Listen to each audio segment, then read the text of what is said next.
Water flows from a higher sluice to the sluice below, making transportation between different elevations possible.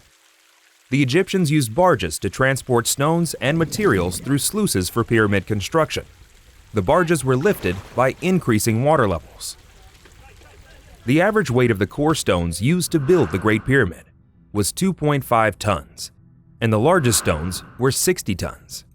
A larger barge and more water would be necessary to lift the heavier stones from one sluice to the next.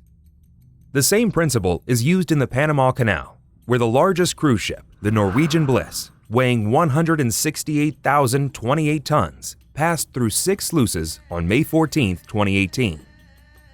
The Norwegian Bliss was 2,800 times heavier than the largest stone used in pyramid construction. Each sluice requires 2 workers. One worker operates the lever that opens and closes the sluice gate.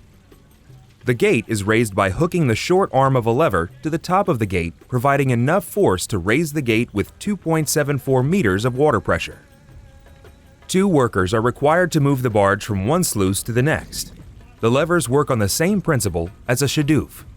The average weight of the stone being transported was 2,500 kilograms.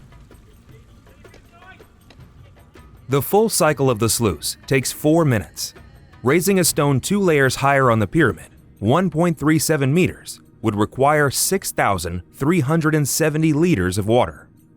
2 workers on either side of the canal would push stone A from the canal into sluice 1. The gates of sluice 1 and 3 would be open or raised. The water level in sluice 1 and the canal would be the same. As stone A is pushed into sluice 1, stone B is pushed into sluice 3. The gates in sluice 1 and 3 would then lower or close. The gates for sluice 2 and 4 would raise or open. Water from sluice 2 would drain to sluice 1, and simultaneously, water from sluice 4 would drain into sluice 3. Stone A would lift into sluice 2, and stone B would lift into sluice 4. The gates for sluice 2 and 4 would then lower or close, and the gates for sluice 1 and 3 would raise or open. Water from sluice 1 would drain into the canal, and the water from sluice 3 would drain to sluice 2, raising stone A. Simultaneously, the water from the highest sluice would drain into sluice 4, raising stone B. Shadoofs were used to lift water to the highest sluice level. Water from the higher sluice will drain to the lower sluice and raise the barge carrying the stone. The same amount of water is required to raise as many stones as there are sluice levels.